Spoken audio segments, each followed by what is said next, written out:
We are so lucky to get a visit tonight from the multi-talented Elif Shafak, as well as being the author of 17 books, of which 11 are novels, translated into 49 languages. She's a teacher, an outspoken activist who campaigns on women's rights and Middle Eastern politics. She's taught at various universities in Turkey, the US, and the UK, and she is currently, as you know, on the Booker long list for her very wonderful novel, 10 minutes, 38 seconds in this strange world. Her previous book, I think it was the last one, 40 Rules of Love, has recently been nominated by the BBC as one of the 100 novels that shaped our world. So most of all, and I'm quite sure that's why you're all here, she is quite simply a novelist of breathtaking talent whose lyrical, sensuous prose mingles humour and tragedy and takes us inside the lives of all kinds of marginalised people. So, welcome. It's hard to imagine a more dramatic scenario for a novel because it begins with a chapter called The End, and it concerns a sex worker who's been dumped in a rubbish bin and she's dying. And that beginning, or in fact she's dead, and that beginning stemmed from something that you learnt about recently in science. Mm-hmm. Thank you so much. It's really very nice to be here for me.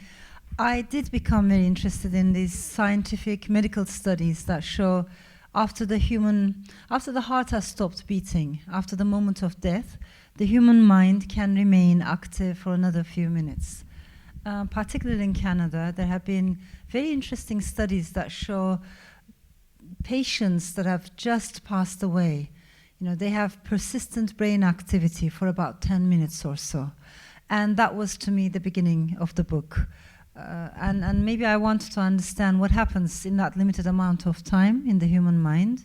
And if it is true that the part of the brain that is in charge of long-term memory is the last bit to shut down, then what do the dead remember? Do they remember the good things or do they remember the bad things?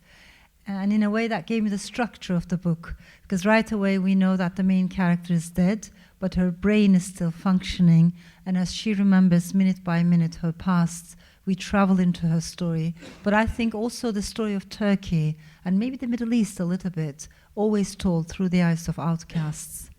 And it's very much, although it is about Turkey, and it's written in this intensely lyrical, beautiful prose, and you get the sounds and the smells of Istanbul. But it's, first of all, it's about being a woman, what it's like to be a woman, isn't it? Mm-hmm.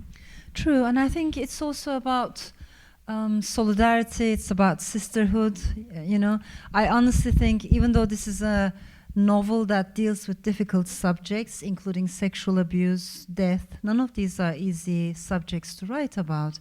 Nonetheless, I sincerely believe it's a life-affirming book, and it's a book that celebrates diversity, life, but particularly friendships.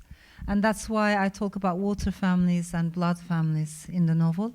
I think we all have two types of families in this life. We have our blood families, the families that we are born into.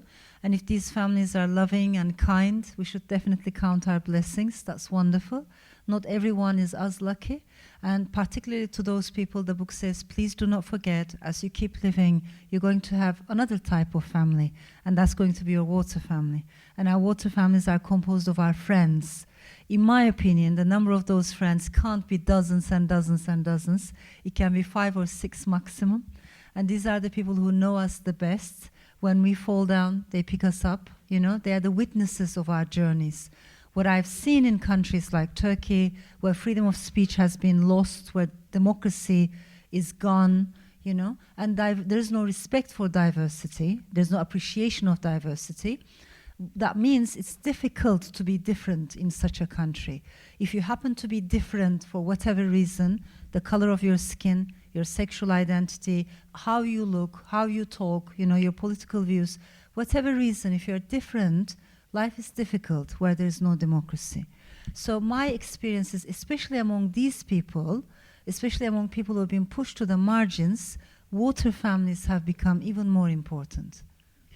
Your own family, your own blood family, was interesting in itself because you were raised by a single mother, but you also had very close contact with your grandmother, who was a very different. Your mother was very different from your grandmother. If you explain why. Yes, absolutely. I was raised by two women who were completely opposites of each other, if I may put it this way, because my mom is very westernized, very modern, rational, well-educated. I think grandma would tick off all the other boxes, all the opposite boxes. So in a way, she's more Eastern, I guess, and more traditional, definitely, more spiritual, more irrational, and very wise. She was a very wise woman. And maybe that taught me the importance of, I understood from her that there are different ways of attaining knowledge. There isn't just one single way to knowledge.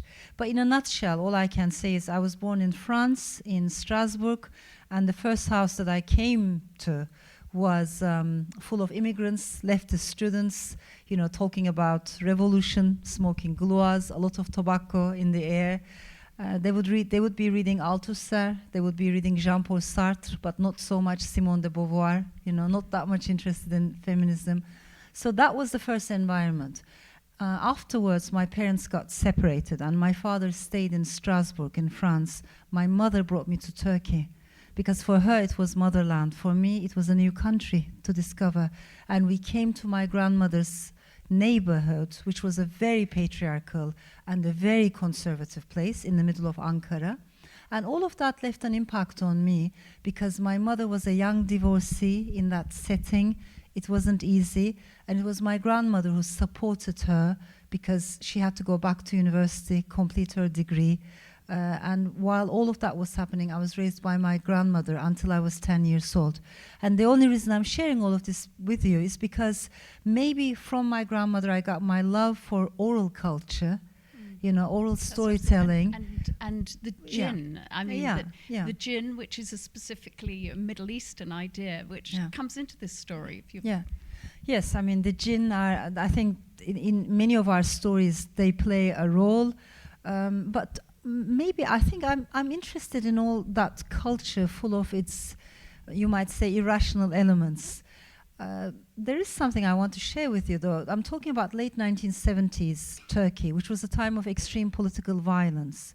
And so I'm talking about a time when there would be bombs exploding on the streets, political clashes, students would be gunned down in front of university gates.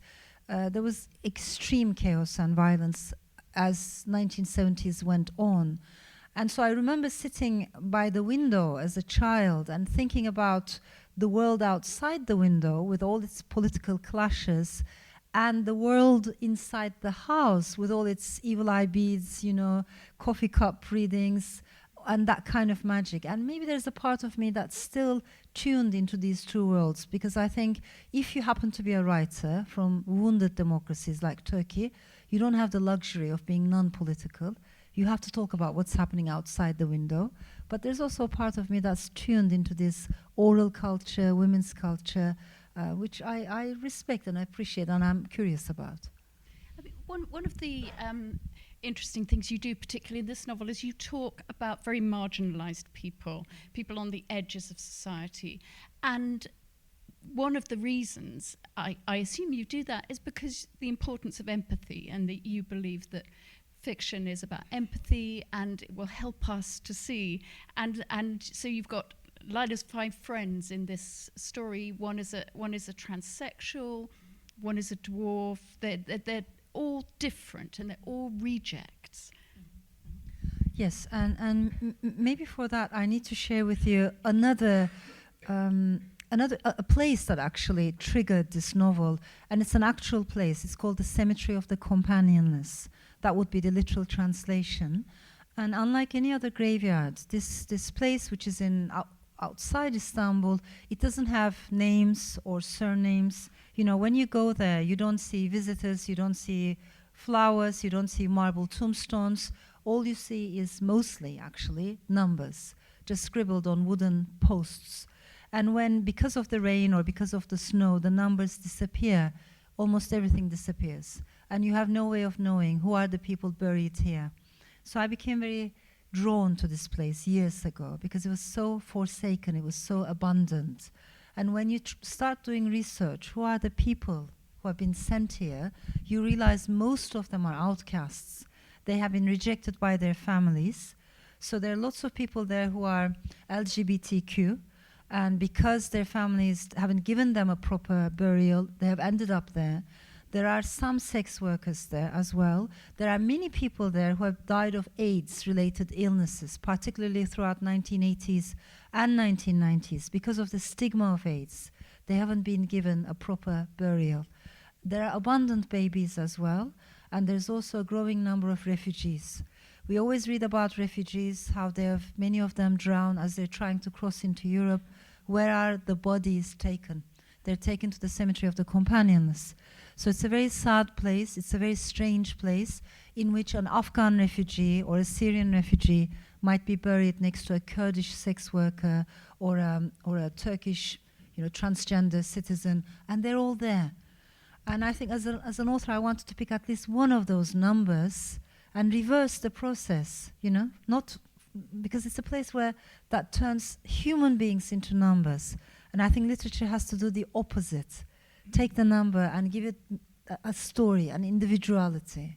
There was something lovely you said, or one of your characters says at the end, about how Istanbul is a city in which the dead are actually very much present. In so many other cities, the cemeteries are right on the outskirts and they're almost hidden away. And in Istanbul, you get the feeling that the city belongs to the dead and that the living are just passing through. That's at least what your character says. But that's part of, if I could say, one of the amazing things about this novel, which I enjoyed so much, is the character of Istanbul. It's so present and so sort of plural. But you say that Istanbul is a she city, and I wonder what you mean by that. Mm-hmm. I think Istanbul has always been depicted as a woman or as a feminine, female energy throughout the centuries. And I'm not only talking about Ottoman Empire, but also Byzantine. When you go even before, it was associated with female goddesses, and then in the eyes of Ottoman poets, again, regarded as a woman. But we've forgotten about all of that. And it's very easy to forget that the city has a female core today, because when you go to Istanbul, you will realize the streets belong to men. Public squares belong to men, especially after certain hours, after sunset. It feels like the public space is incredibly male-dominated. So maybe there's a part of me that wants to reclaim that urban space. And one way of doing that is just reminding ourselves this is a she city. It is our city. As women, we need to go back into that public space because we're constantly being pushed into the private space. We're being told that this is our primary role in the house, and I find that very dangerous. One of the things that makes you different from an awful lot of novelists is that you have had an extremely dramatic career as a novelist.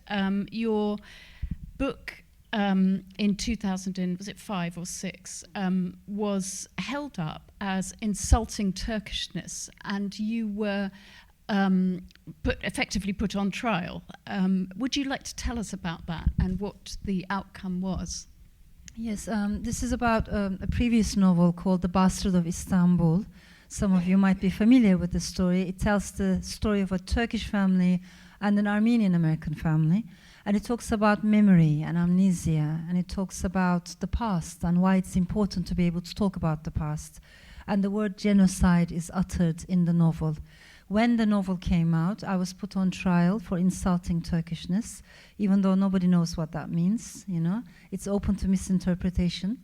Many scholars have been accused of insulting Turkishness, and journalists particularly.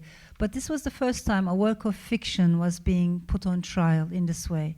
And as a result, the words of fictional characters were plucked out of the novel and used as evidence in the courtroom, which required my Turkish lawyer to defend my Armenian fictional characters. And throughout that time, for a year, there were like groups on the streets, ultra-nationalists, spitting at my pictures, burning EU flags. So that part was quite unnerving for me, intimidating. Where were you when this was happening? I was in Istanbul. And I was pregnant, so this was happening at the same time. After a year, I was acquitted, and the fictional characters were acquitted. But I wish I could say to you today that since then we have made a lot of progress, and now it's much easier for Turkish writers to write, to express their opinion. I am afraid it's just the opposite. I'm afraid it's even worse and worse. So it's become much harder, to write. If you deal with words, if you're a journalist, if you're an academic, if you're a poet, if you're a novelist, anything you say, a tweet, a retweet, a poem, a novel, can offend people, authorities so easily. I think I wrote down since 2016, which I'm sure you remember, there was an attempted coup. 29 publishing houses have been closed by decree, and 135,000 books have been banned from public libraries. And a prosecutor has accused Spinoza and Albert Camus of being members of terrorist organization. So that is a very dramatic escalation, is it not, in the space of about a decade? Yeah, absolutely. I mean, of course, we have been going backwards, I think, first gradually and then with a bewildering speed. There was a time in early 2000s when it seemed like Turkey could make progress. There were lots of promises of reform, liberal reforms, and that changed. First slowly and then very quickly. And I think the case of Turkey also shows us that elections, I have a lot of respect for elections, for the ballot box, referendums, but we need to bear in mind that elections in itself is not enough to make a country a democracy. Because let us not forget that Russia has elections. Russia is not a democracy. Turkey has elections. Turkey is not a democracy. Yeah? So in addition to the ballot box, we need rule of law, definitely separation of powers, checks and balances.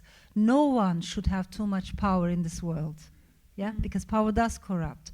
Definitely there should be free media, independent academia, minority rights, women's rights, human rights. Together with all these components and the ballot box, we can have a proper democracy.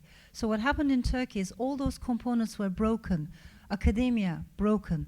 The media, broken. Rule of law, broken. And so you end up with the ballot box only. And that system is not a democracy. It is at best majoritarianism. But then from majoritarianism into authoritarianism, it's a very quick, short step backwards. And you've not been back to Turkey for some time, and you actually missed your own grandmother's funeral as a result. I mean, how would you feel about going back to Turkey now? I feel very attached to Turkey, and I love the country, I love the people. Nothing will change, nothing is going to change that. And that's maybe the sadness, because when I look at politics and politicians, I feel very depressed. I find it very demoralizing. But then when you talk to the people of Turkey, whether it's women, whether it's minorities, students, it's just fascinating to see both the diversity but also the resilience. And that's why I always make a distinction between governments and people. I think we should all be very critical of populist demagogues, populist nationalists, particularly authoritarian governments, but at the same time connect with the people, never isolate the people. So when we isolate countries wholesale, I think the only people who benefit from that are the isolationists in that country. And who are the isolationists? They're Islamists, they're nationalists, they're people who benefit from authoritarianism. They don't want people to have communication anyhow. So I really find it very important that civil societies connect, that women in the UK connect with the women in Turkey, that writers in this country connect with writers in Brazil, that as human beings we don't shut down ourselves, but at the same time I think we should be very critical of populist politicians and particularly authoritarian governments. And metaphorically, that idea of not shutting down and not walling ourselves off is reflected in your writing. I mean, there was a lovely symbol in the book. The protagonist gets a hula hoop, and she's growing up in a very traditional and patriarchal household, and she's got a hula hoop, and it's a lovely round circle, and she loves it because it represents America, I suppose, and freedom to her, doesn't it? But yet this symbol of a circle is later seen in the book when some boys draw a circle around a Yazidi man, and it's considered unlucky or difficult for him to escape a circle, which is very interesting. But your symbolism of how a circle can at once be a liberating thing and an enclosing thing, fascinating. Yes, I'm interested in the symbol because on the one hand it's a very egalitarian symbol, isn't it? I mean, every place on a circle is at equal distance from the center, so it doesn't have a hierarchy like triangles or other shapes do. And it's not a coincidence that at universities, for instance, when we want to have a good conversation, you ask the students to draw a circle immediately. So you want everyone to be included. In that regard, it's very egalitarian. But at the same time, a circle can be very limiting if we shut down ourselves inside that space, if it's an echo chamber based on sameness. And I find that important, because I think we're living in an age in which we're constantly being told that we will be safer if we're surrounded by sameness. We're constantly being told that we should all go back to our tribes, that we all have our tribes and we should stick to our identity. And I find that very, very dangerous. Again, I come from a country where diversity has not been appreciated, and by losing that, I think we've lost a lot. So I sincerely believe in this life, if we're going to learn anything at all, we're going to learn from people who are different to us, different than us, you know? Otherwise, if all my friends think like me, vote like me, speak like me, I'm surrounded with the echo of my voice, and we don't learn from echoes. So differences are precious, diversity is precious, and I think we need to defend it at a time when we're constantly being pushed into artificial tribes.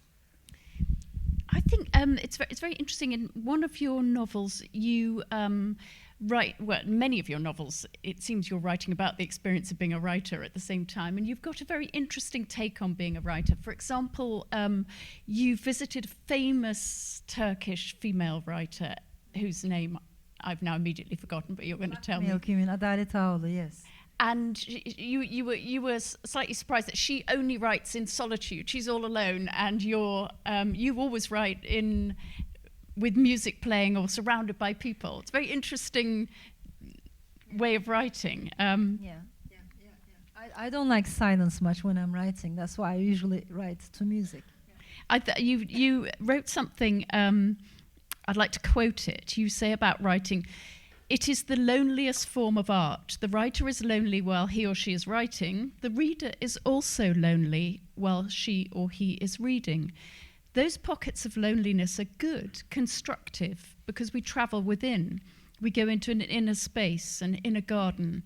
I believe each and every one of us must cultivate an inner garden where we can retreat from time to time and contemplate.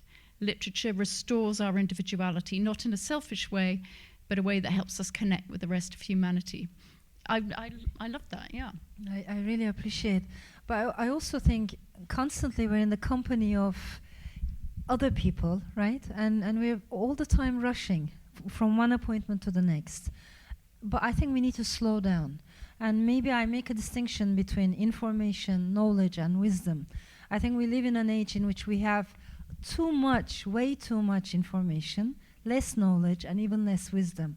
And we just can't process this much information.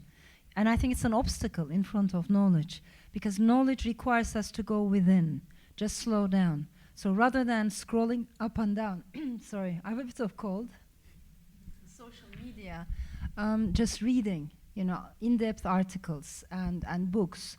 But then there's wisdom, and I think wisdom is something else altogether, and that requires maybe emotional intelligence. That requires stories and empathy. So sometimes I run into people, they say, I don't have time to read fiction, I only read important stuff. But I don't know a single person in this world, whether you're a dentist or a fashion designer or an engineer or a poet, I don't know a single person in this world who doesn't need emotional intelligence. And that comes from stories. And I'm sure we have met people in life who are very clever, they're very good in their field, but their emotional intelligence is very limited in a surprising way. They can't express their emotions, and that does affect their lives, their relationships, you know? So we all need emotional intelligence, and I think stories can make a difference in terms of connecting us. But if I may add this is something that I experience a lot in Turkey. I have different readers from very diverse backgrounds, and some of these readers they can be very, to be honest, xenophobic. If you ask their opinion about particularly minorities, especially about Armenians, especially about Jews, especially about Greeks, Alevis, Kurds, the main minorities in Turkey, they might tell you stereotypes because they have heard stereotypes at school, in the family, in the neighborhood. Equally, I have readers who are quite homophobic or transphobic because this is the whole only narrative they have heard. But then they come and they say, you know, I've read your book, and this is the character that I love the most. And then they get upset. They say, you know, why did you make that character cry or suffer? And you realize this person has identified the most with a minority member. So I don't think it's a coincidence, because when we read, we're alone. We're not in the company of other people. We're not affected by other people's prejudices, stereotypes. And then I think we can become maybe a little bit more open-minded when we're in the middle of a novel.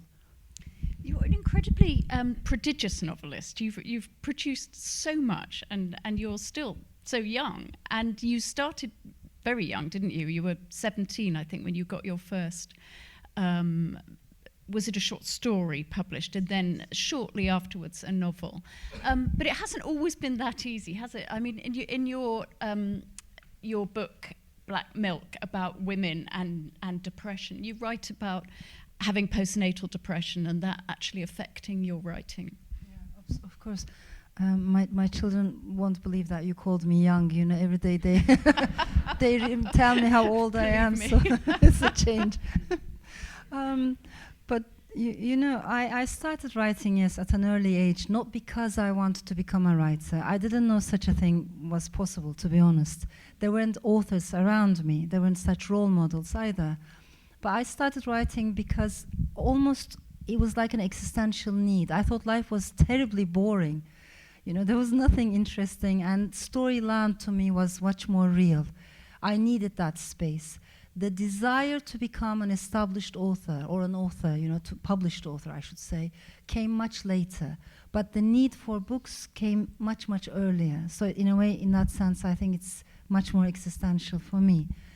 Books have always been my good friends. I think with regards to depression, again, you know, we need to talk about emotions. I find emotions incredibly important, and I think we live in an age in which emotions guide and misguide politics. You might remember there was a time in early 2000s, there was too much optimism. Everyone regarded it as the triumph of liberal democracy. From now, history could go only in one direction. Yeah? And back then, the biggest optimists were tech optimists.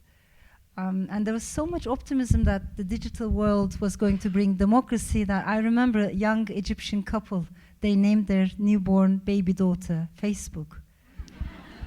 And I also remember a family in Israel at the same time naming their third child, again to honor Facebook, they named their third child Like. Oh. So think about those two children who are teenagers right now, Facebook in Egypt and Like in Israel.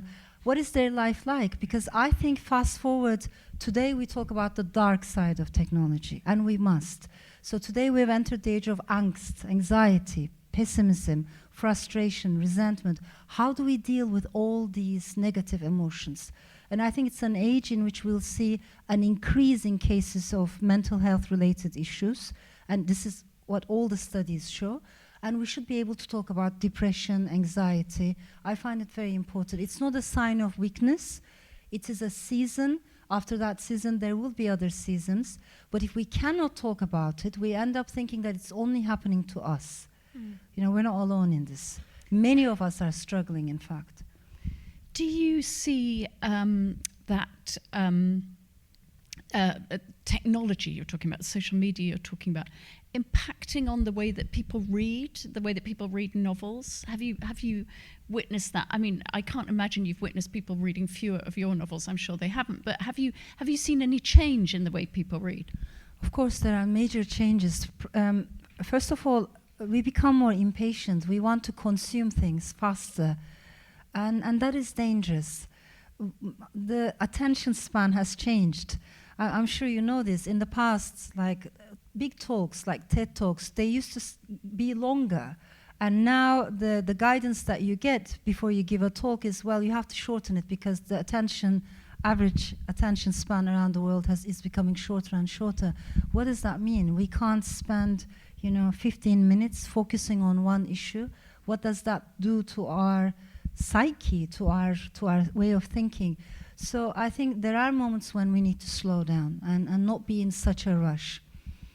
But have you changed the way you write to accommodate that? Do you think, even subconsciously? No, I haven't changed the way I write. However, I think as novelists, we are the children of our era. We're the children of our own zeitgeist. And of course, we respond to events, to the problems that we see. And that's quite understandable. But in a way, the novel in particular is the opposite. It's almost like swimming against the current, isn't it? Because you cannot consume it immediately. You cannot consume it, in the public space. You need loneliness. You need to slow down. So the rhythm of the novel is incredibly different. And maybe it's not a coincidence that the novel has not died. Every couple of years we read articles about this is the end of the novel as a genre is going to die, but it didn't quite happen that way. Maybe the faster we consume as human beings in this age, the more our need for longer storytelling. And it's not a coincidence that right now there's slow journalism coming back. So I'm not saying that this trend of fast consumption is going to disappear, but clearly it's not satisfying us, and our need for stories is also here to stay, in my opinion. But there's something that worries me a lot, and that is the erosion of truth and how technology is being used for that purpose. I'm worried about the dark side of technology, and I think we need to be all engaged in this conversation. We can't leave this conversation to tech monopolies, tech companies. Maybe you've come across this, just to give you one example. It happened in France during the elections. There was a moment when Macron, like every other politician, he goes out, he starts talking with the people, he goes to a factory, and in that factory they're cleaning fish, they're cleaning eel.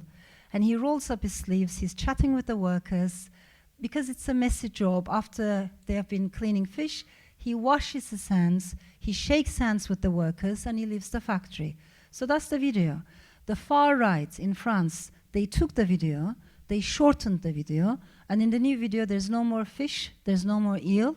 In the new video, Macron goes to a factory, he shakes hands with the workers, he looks at his hands, and then he washes his hands. And the underlying message is liberal elite, he just touched an ordinary person, so-called, and he washed his hands. All I'm saying is you can be a critic of Macron, you can be a supporter of Macron. That's not what I'm talking about. Either way, I'll respect you. But we should all be concerned, whatever the parties you might be supporting, we should all be concerned about the loss, the disappearance of truth. Because if that's gone, how are we ever going to agree on anything? And it seems, in a way, a contradiction in terms, but fiction is very important in this age, this sort of crisis of truth, and when we don't trust any video we see on, it's very, very easy to adulterate a video, but it's not easy to adulterate a novel, even though a Turkish court might try. So maybe that is the role of fiction, that actually you can present something relatively unadulterated and somebody can trust and believe it. Yeah, well, I really think literature is important. And I do read the memoirs of people who have gone through the darkest chapters in human history, including the Holocaust, including genocides, civil wars. And almost all of them are asking us a very fundamental question. They're saying, how is it possible that such atrocities can occur, can take place? Is it because human beings are evil by nature? And then the answer the survivors are giving is, there are some evil people, but their numbers are relatively small. And yet, atrocities can happen at a very large scale. How can we explain this? So the survivors are saying maybe the opposite of goodness is not necessarily evil. Maybe, we're discussing the wrong thing. Maybe the opposite of goodness is not necessarily badness, wickedness. Maybe it is numbness that we should be focusing on. When we become numb, desensitized, indifferent, or disconnected, then that's a dangerous threshold. Because if I stop caring about your story, if you stop caring about my story, if there's a wall of numbness between us, then very few people can cause a lot of damage. There is that saying, for evil to triumph, it's only enough that good men remain silent, as you say. On the subject of writing in Turkey, one of the wonderful things about you is that you write both in Turkish and in English. And I remember Nabokov said, because he wrote in French and English and Russian, and he felt that those three different languages served different purposes, and he could express some things much better in Russian than he could in English. Presumably you find that. Yeah, I do find that as well. I mean, I'm sure you can tell. I did not grow up in a bilingual family. I make all kinds of mistakes in English. I'm a latecomer in this language. I'm an immigrant in this language and an outsider. So to me, English is an acquired language. My connection with the Turkish language is more emotional. My connection with the English language is more cerebral. And that said, I feel attached to both in different ways. And maybe I need both. So what's better to do in English than in Turkish? So when it comes to sorrow, sadness, melancholy, I find these things much easier to express in Turkish. And when it comes to humor, which is so important to me, it's like my oxygen, And irony, we Turks don't do irony very well. So humor, irony, and satire, I think they're much, much easier in English. That's a great point, actually, I think, at which to take a pause and ask if anybody in the audience has got any questions, which I think they do. Somebody right at the back put their hand up first.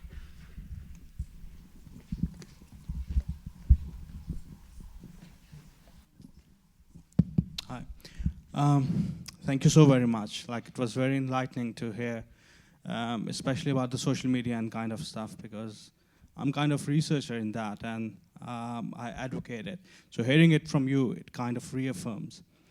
Now coming to your book, it is quite exciting. It's like, for me, brain is the ultimate thing, and the death of a brain and the way you think about it. Do you not see that there are similarities between this, and it could be a very global story? Because I've worked with people who have got homelessness. I work in mental health. I hear a lot of stories. And reading through it, I could associate that although the constraints could be different, the external elements could be different, but the journeys, the emotions are very similar on people. And I have seen people here who have ended up like that. What do you have to say about that? Yeah, I really appreciate it. Thank you. Of course, it's the year 2019, and I think inequality has to be at the very center of all of our talks, all of our debates. Yeah, it's not a footnote, it's not a secondary issue. Inequality, injustice, what are the barriers that keep us as human beings apart? And how do we change this structural inequality, economic inequality, cultural inequality? If we all should bear in mind that had we been born in a different part of this country or another country, into another family, our life would be completely different. So first of all, not to be too judgmental about each other, to me it's very important. And that's why we need to know people's stories.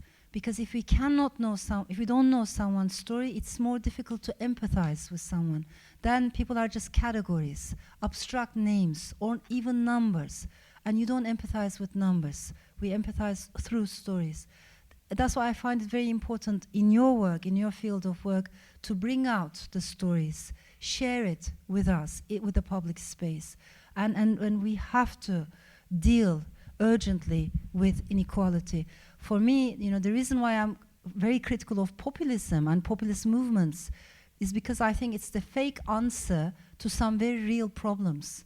The problems are real, and we cannot pretend they're not there. It's just I don't believe that populists are going to solve it. I think it's going to make it even worse. But we have to come up with a better solution. How do we connect as human beings?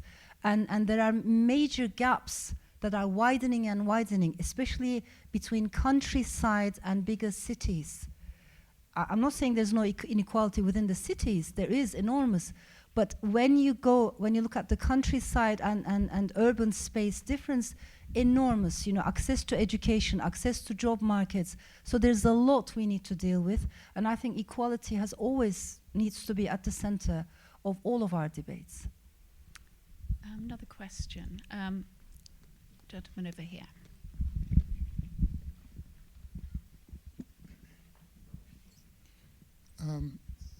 Thank you enormously, Ms. Shafak. I was hugely moved by the Bastard of Istanbul for this reason. My niece, my brother's daughter, lives in Istanbul, is married to a Turkish engineer.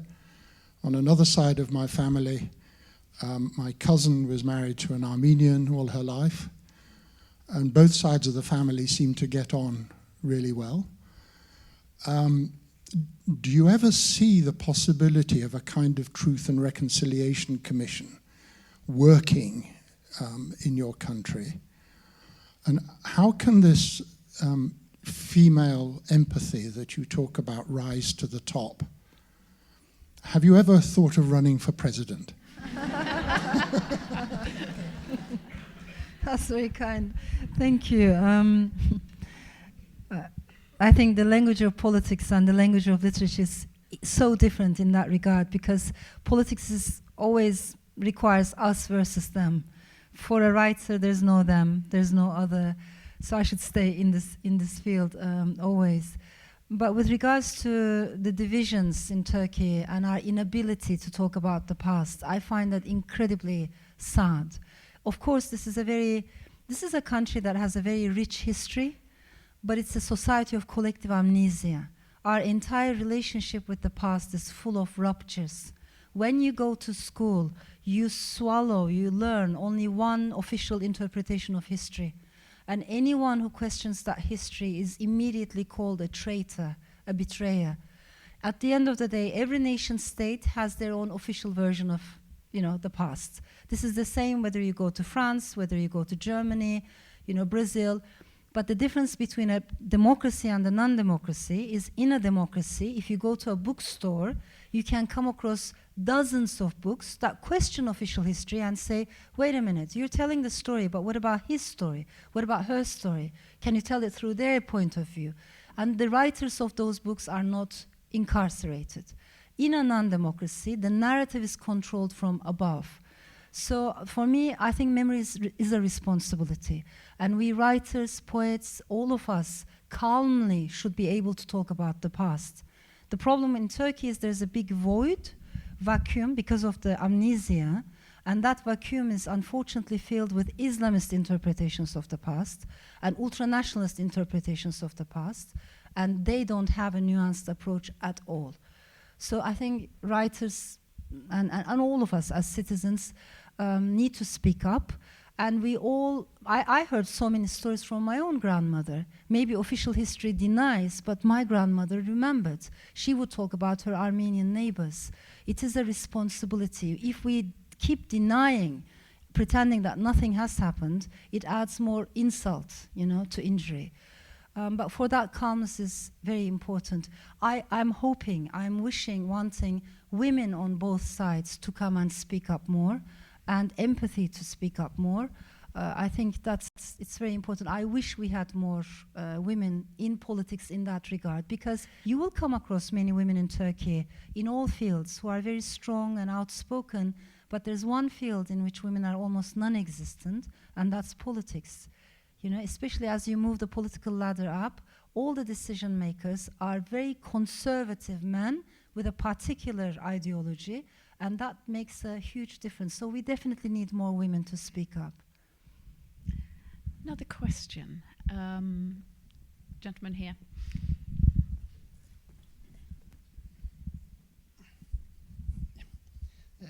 Thank you very much for fascinating talk. Actually, my question regarding the 40 rules of love is very fascinating. Thank you very much for this. And the question is that in the first part when it goes that the modern life and then compared to the 13th century, it's very, again, I can say, fascinating. But the thing is that let's say that in the first part was when just the woman opens the window, and then in the second part when Shams opens the window, there is a completely difference between these two. Just let's say, are you depicting these stories? And the question is how your, let's say, academic knowledge is influencing your, let's say, fictional writing. Well, thank you so much. There's a question I ask myself, and I want to share it with you. How is it possible that so many experts, people who know their field very well, got so many things wrong over the years? I mean, imagine, the Euro crisis happened, the financial meltdown happened, yeah?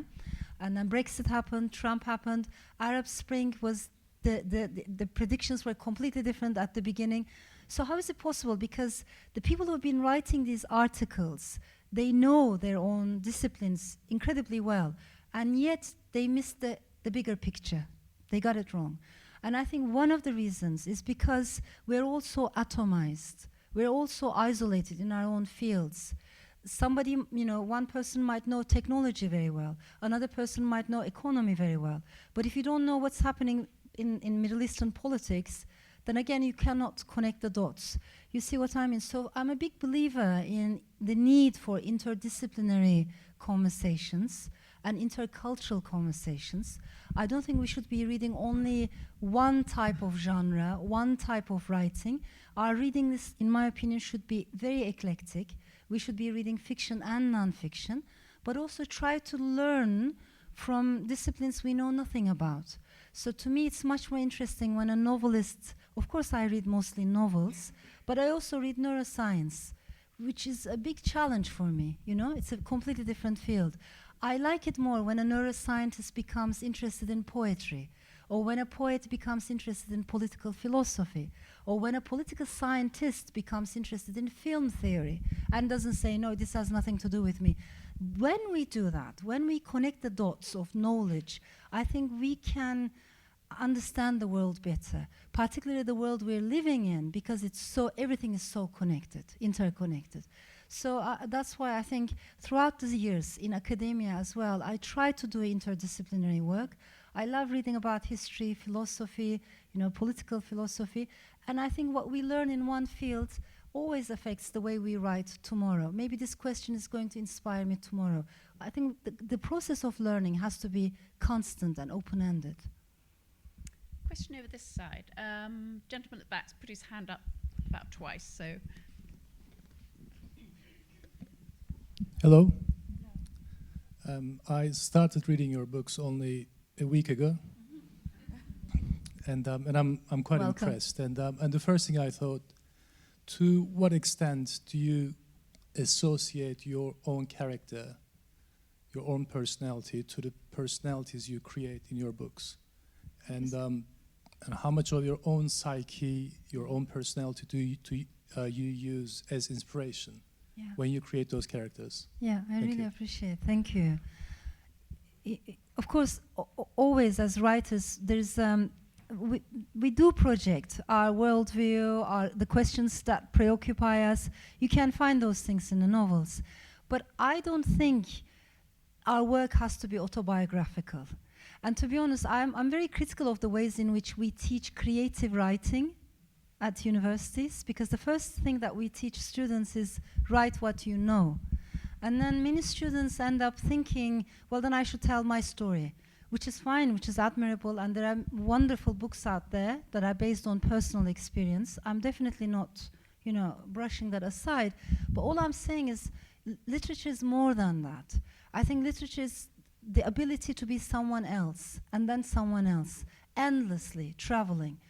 That to me is much more exciting, and that is why I think my work is not necessarily autobiographical.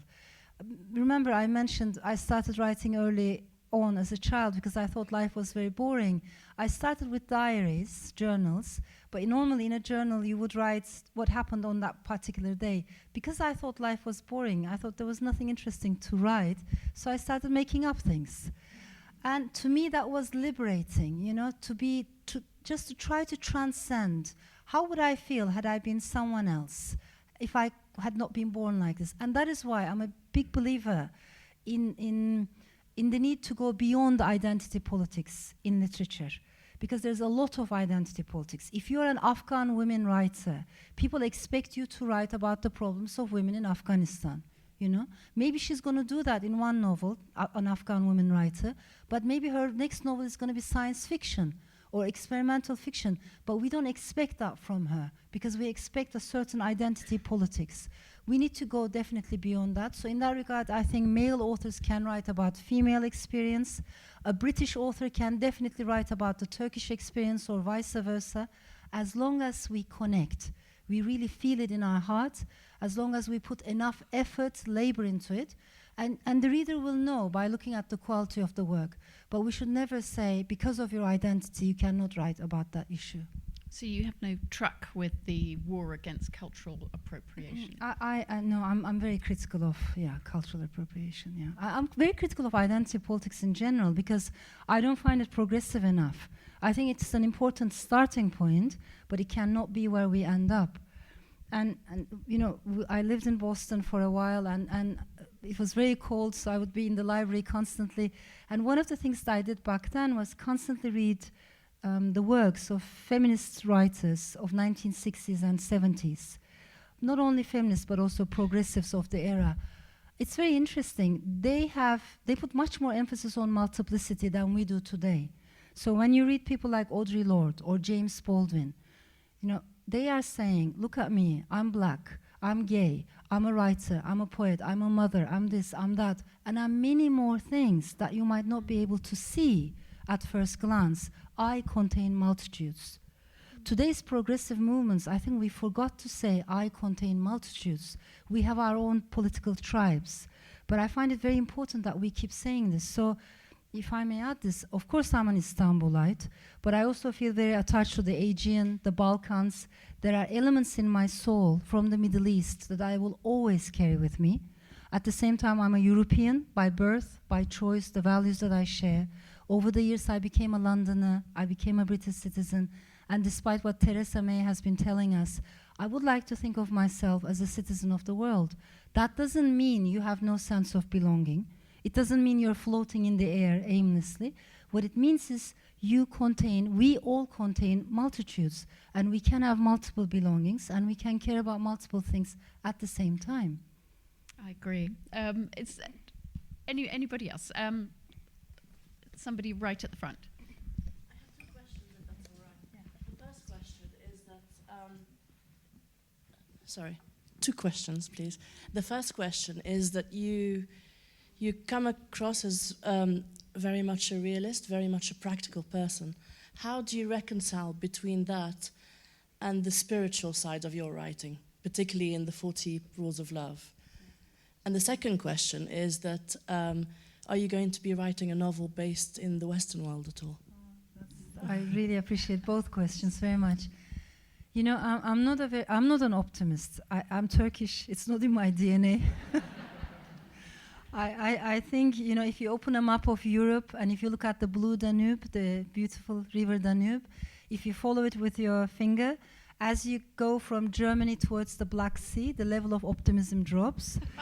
So by the time you reach Hungary, Romania, Bulgaria, you know, we're not very optimistic cultures for a reason as well. We have complicated histories. So pessimism comes more easily to me, to be honest. But then I also know too much pessimism pulls us down. And it does create either anger, which is repetitive. Anger is a very repetitive energy, or it creates apathy. And none of that helps us if we want to move forward in life. So how do we balance pessimism? I don't want to let go of pessimism, to be honest, but I need some kind of optimism as well. And that's why I like this saying that Antonio Gramsci would mention, the Italian thinker. He used to talk about the pessimism of the intellect, and he would say the mind has to remain pessimist, But he also used to talk about the optimism of the heart and optimism of the will. And the heart has to remain an optimist. And I think we live in an age in which we need both. Because too much optimism makes us a little bit arrogant sometimes, because too comfortable, we don't have to bother, we don't have to fight for democracy. No, we need a healthy dose of pessimism. But too much anger is not good either, so we need optimism. And I think the optimism that we need comes from our fellow human beings. Writing about the Western world, I would love to one day, yes. Yeah, thank you. Now, we've just got time for, I'd say, 2 more questions. There's a lady right at the back there.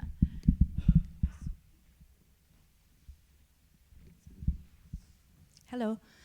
You mentioned about when you're developing the characters of your novels. Obviously, you use many things, probably your own psyche or make up characters and everything. I tend to assume that observation is also very important, observing people and observing yourself.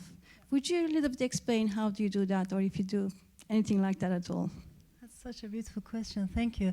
I believe writers need to be 2 things all the time. One, readers, we need to keep reading, constantly read, and we need to remain curious.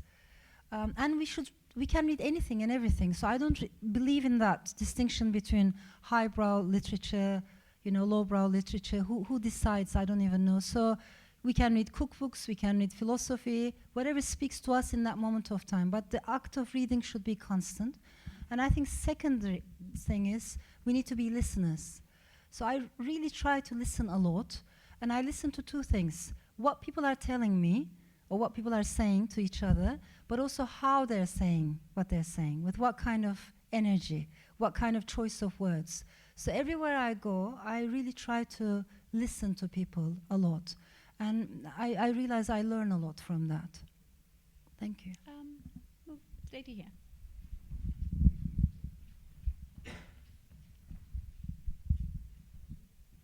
Hi, I really loved what you said in the beginning of the talk about blood families and water families, and without sounding like I'm on Oprah or something, at the time that I was reading 40 Rules of Love, I kind of had some difficulties with my blood family. My water family were there for me, so I really appreciate that, and because your book got me through it. Anyway, my question was, in 40 Rules of Love, you have these 2 different worlds, the fictional world and the world where you have this woman who works for the publishing house. And I was just wondering whether you saw those 2 worlds as 2 alternative realities juxtaposed with each other, and whether you felt that that kind of represented the relationship between the Western world and the Muslim world or Middle Eastern world, or however you want to. Thank you so much. I do understand. Thank you. No, I don't see these as like mutually exclusive categories, honestly. And I think they do blend constantly, and they have been blending throughout history. Ideas have traveled, travelers have traveled, obviously, but there was much more cultural exchange than sometimes we remember today. So I think rather than that, I was interested in this the way we categorize love. We call it spiritual love, we call it mundane love, and maybe I just wanted to see the core. What is the core that connects them? Are they connected? And maybe I also wanted to be able to say the stories of the past are also relevant today. They're not bygone. This is a philosophy that I think we need to remember, and it is a philosophy that has been erased, censored, forgotten to a large extent. What I don't like, personally, is certainty. So when I look at people who are very sure of their religiosity, I can't connect with them, to be honest. I find it very hard, because they're so sure of the ground beneath their feet, and there's a distinction for them between us and them, and they think us is closer to God than them, and none of that is close to my heart. So organized religions are not close to my heart. And I do make a distinction between religiosity and spirituality. I think the only certainty is that we've probably got 1 more question. Okay. If I may, just one more sentence, if I may add to wrap it up. I'm so sorry. I give very long answers, but I think people who are very certain of their religiosity want to get rid of doubt. And doubt you know.